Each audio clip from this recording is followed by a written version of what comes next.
Ano ang F2C2?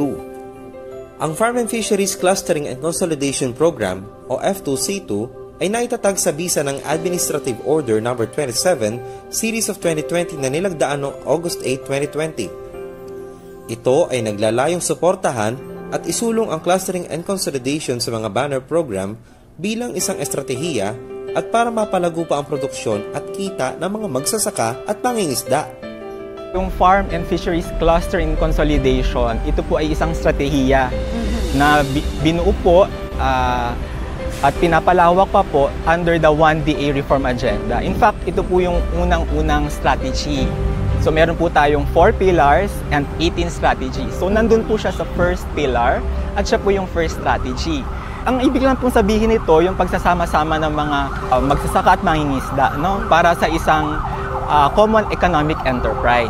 So, iba po kasi yung pag sinabing grouping, parang fraternity lang po yun or sorority. Ito po ay pagsasama-sama nila para sa pagnenegosyo po. So, yun po yung ibig sabihin ng farm cluster and consolidation. Mga layunin ng programa: makamit ang economic scale, magkaroon ng mas matibay na pakikipag-ugnayan sa mga producer at sa merkado, mapabuti ang pakikipagkasundo at kapangyarihan sa pamilihan, magtatag ng mas maayos na access sa credit and financing, makapaghikayat ng aktibong Big Brother, Small Brother partnership, at itaas ang pangkalatang produktibidad ng sektor ng agrikultura. Focus ng programa: ang F2C2 ay nakapokus sa pagsasama-sama ng mga magsasaka at mangingisda sa isang komunidad o katabi pang komunidad. Nakapokus din ito sa pagkakatulad ng lugar ng sakahan o pangisdaan, mga aktibidad sa produksyon at mga produkto, at sa paglulunsad ng mga proyekto at proseso tungo sa maayos na produksyon at value chain. Dati po kami, nung aming pagtatanim sa manual, una ay kami nagtatanim ng mano-mano lang. Wala pa ring intervention ang DA sa amin, walang traktora. Sa ngayon ay maganda na dahil narayan ang DA na tumulong. At noon ay may kanya-kanya sa pagtatanim, kanya-kanyang style. Minsan sa pagtatanim namin ay pag napaibig na magkamatis, lahat ay kamatis. Pag napaibig magtanim ng talong, lahat ay talong.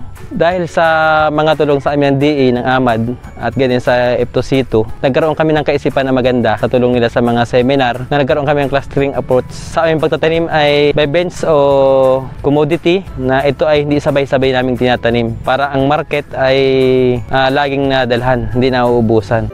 Mga kwalifikasyon upang maging isang cluster: organisado at rehistrado sa alinman sa mga sumusunod: LGU bilang Barangay Micro Business Entry, Cooperative Development Authority o sa CDA, Securities Exchange Commission o SEC, Department of Labor and Employment o DOLE. At least 75% ng mga kasapi ay rehistrado sa Registry System for the Basic Sectors in Agriculture or RSBSA at sa Municipal Fisher-Folk Registration o FISH-R. Para naman sa production area, kinakailangan sa isang cluster ang mga sumusunod: para sa palay, 100 hectares, mais, 75 hectares, high-value crops, 25 hectares, fruit trees and perennials, 100 hectares, at fiber crops, 100 hectares. Mga benepisyaryo o bahagi na iba pang mga programa o proyekto ng pamahalaan. Maaari din namang sumali sa iba pang cluster ng F2C2 kung hindi pa nakakasunod sa alinman sa mga requirements na nabanggit. Inaasahan sa programa ng F2C2 na makita ang clustering at consolidation sa mga kalakip na bureaus o agencies ng DA, banner programs and projects at local government units. Mapaunlad at mapondohan ang cluster development plans. Maitatag ang fasilitasyon at ugnayan sa kalakalan. Maisagawa ang pagpapalakas ng kapasidad at suporta.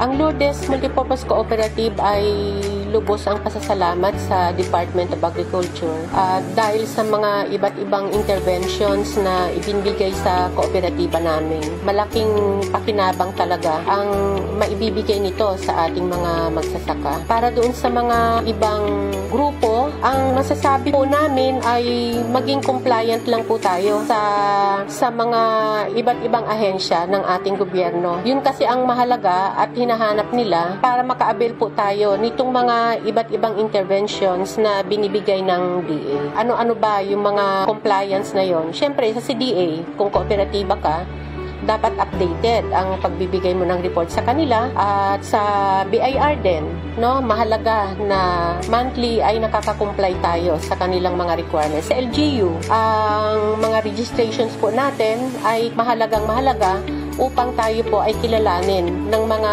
institution o kaya ng gobyerno upang ma-avail natin yung kanilang mga serbisyo. So ang maganda pa po dito sa clustering approach, alam nyo yung ating mga farmer, natuto kami na mag-undergo po ng tinatawag na good agricultural practices. Unang-una, kalidad talaga po yung aming maibibentang produkto hanggang makaabot sa consumer kasi po ito ay safe at quality na pwede nating makain po. Hindi katulad ng sa traditional na kung ano lang matsyempohan mong presyo, pagdating ng bentahan, yun lang ang mapupunta sa'yo. Sa clustering approach, marami ka pang grant na makukuha from the DA. Kasi yun ang tinututukan nila para iangat yung antas ng pagsasaka. Ang masasabi ko po naman sa DA ngayon ay talagang todo po ang suporta nila. At ang ayuda po nila sa ating mga kamagsasaka, lalo na sa mga nagtatanim ng sibuyas ngayon, ay nandun po ang biyaya. Andun na nga po yung cold storage, yung truck, pan-deliver natin. Kasi andun na po, nakakapag-produce na kami ng good quality. Ang kailangan na lang po namin kung paano namin ito madadala sa ating mga buyer. At kung paano natin, ang cold storage naman, kung paano natin ma-preserve ng matagal at makapag-deliver tayo ng matagal na panahon sa ating mga buyers. Mga outputs ng F2C2. Cluster Development Plan. Isang master plan para sa paglago at pag-unlad ng cluster bilang isang business enterprise. Isang komprehensibo at pangmatagalang plano na tumutugon sa mga pangangailangan ng cluster. Market facilitation and linkage. Partisipasyon ng cluster sa kadiwa ni Ani at Kita, trade fairs and exhibits. Pag-uugnay sa institutional buyers. Isulong ang Big Brother Small Brother partnership at market matching. Capacity building and extension support. Pagsasagawa ng enterprise assessment tool. Paghahanda ng cluster. Paghahanda ng cluster development training module. Sustained coaching and mentoring. Pagsasagawa ng trainings, organizational management and governance, leadership training, introduction to basics of bookkeeping at entrepreneurship. Isang karangalan po, masaya po kami dahil nabigyan kami ng mga grant. Nandyan lagi sila sa likod ng mga magsasaka na sana po ay lahat ng magsasaka ay magtagumpay. Mabuhay po ang DA region ni Maruca.